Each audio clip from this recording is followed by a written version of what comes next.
తెలంగాణ రాష్ట్ర వ్యాప్తంగా సంచలనం సృష్టిస్తున్న కొత్త పీఆర్సీ రిపోర్టుకు సంబంధించి డిఏలు అనేవి పీఆర్సీలో విలీనం చేస్తారన్న దగ్గర నుంచి ప్రభుత్వ ఉద్యోగులు చాలా ఆందోళన అయితే ఉన్నారు.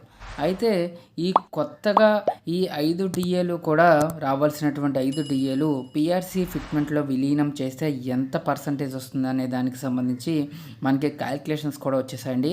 తెలంగాణ ప్రభుత్వ ఉద్యోగుల కొత్త డిఏ ఫార్ములా కూడా వచ్చింది. 5 డిఏస్ కలిపి మనకి 9.562% మాత్రమే వస్తుంది. దీనికి సంబంధించి అసలు ఈ డిఎస్ ఎలా క్యాలిక్యులేట్ చేస్తారనే విషయాలు అయితే ఈ వీడియోలో తెలుసుకుందాం. ముందుగా వీడియోని సపోర్ట్ చేసే వారందరూ కూడా వీడియోని ఒక లైక్ చేయండి. మీ తోటి ఉద్యోగ మిత్రులతో వీడియోని అయితే షేర్ చేసుకోండి. అయితే చాలామంది ఎంప్లాయీస్ ఈ కొత్త పీఆర్సీలో 5 డిఏలను విలీనం చేయడం వల్ల చాలా వరకు మా జీతాలు నష్టపోతామంటున్నారు. సో దానికి సంబంధించి ప్రభుత్వం వెంటనే నిర్ణయం అయితే తీసుకోవాలండి. కొత్త పీఆర్సీలో పాతగా 5 డిఎల్ పెండింగ్లో ఉన్నాయి కదా, ఇవన్నీ కూడా కలపకుండా ఉండాలని కోరుకునే ప్రతి ఒక్క ఉద్యోగి కూడా వీడియోని సపోర్ట్ చేయండి. మనకి central DA versus state government DA conversion formula note అయితే రిలీజ్ చేయడం జరిగింది. Telangana state government existing DAs చూసుకున్నట్లయితే మనకి 1/7/2023 వరకు మనకి 33.67%గా డిఏ అయితే ఉందండి. సో డిఏ కన్వర్షన్ ఫార్ములా ఒకసారి గమనించినట్లయితే మనకి 1/1/2016 వరకు సిపిఐ ఇండెక్స్ డబ్ల్యూ డేటా ఆధారంగా 261.42 వరకు ఉంది. అయితే 1/7/2018 నాటికి ఆ డిఏ అనేది మనకి 287.16%గా ఉంది. సో క్యాలిక్యులేషన్స్ ఎలా చేస్తారంటే old DA by new DA 2016 CPI index data by 2018 CPI index data వేస్తే మనకి 0.910గా ఉందండి. అయితే ఇదైతే ఫ్యూచర్లో ఎలా కన్వర్షన్ చేస్తారు? మనకు వచ్చిన సమస్య ఏంటంటే ఇప్పుడు కొత్త పీఆర్సీలో పెండింగ్లో ఉన్నటువంటి 5 డిఎల్ను విలీనం చేస్తామన్నారు కదా. సో దానికి సంబంధించి కన్వర్షన్ రేట్ ఎలా ఉంటుంది, అసలు ఆఫ్టర్ మెర్జ్ తర్వాత మనకి 33.67% DA future PRC DA calculations ఎలా ఉంటుందో ఒకసారి చూసినట్లయితే మనకి 1/1/2024 DA, 1/7/2024 DA, 1/1/2025 DA, 1/7/2025 DA, 1/1/2026 DA, total మనకి 5 డిఏస్ అయితే పెండింగ్లో ఉన్నాయండి.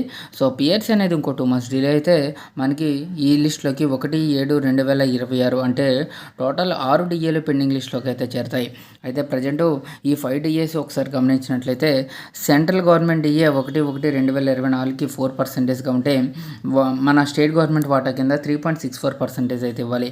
అయితే ఫ్యూచర్లో పీఆర్సీలో కలిపేస్తారు కాబట్టి ఆ డిఏ పర్సంటేజ్ అయితే రిడ్యూస్ అవి 2.732%గా మనకి 1/1/2024 డిఏ పీఆర్సీలో విలీనం చేస్తారు.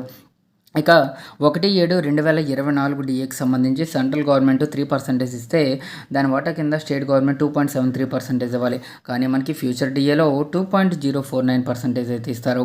ఇక 1/1/2025 డిఏకి సంబంధించి సెంట్రల్ గవర్నమెంట్ 2% అనౌన్స్మెంట్ ఇస్తే స్టేట్ గవర్నమెంట్ 1.82% అయితే ఇవ్వాలి.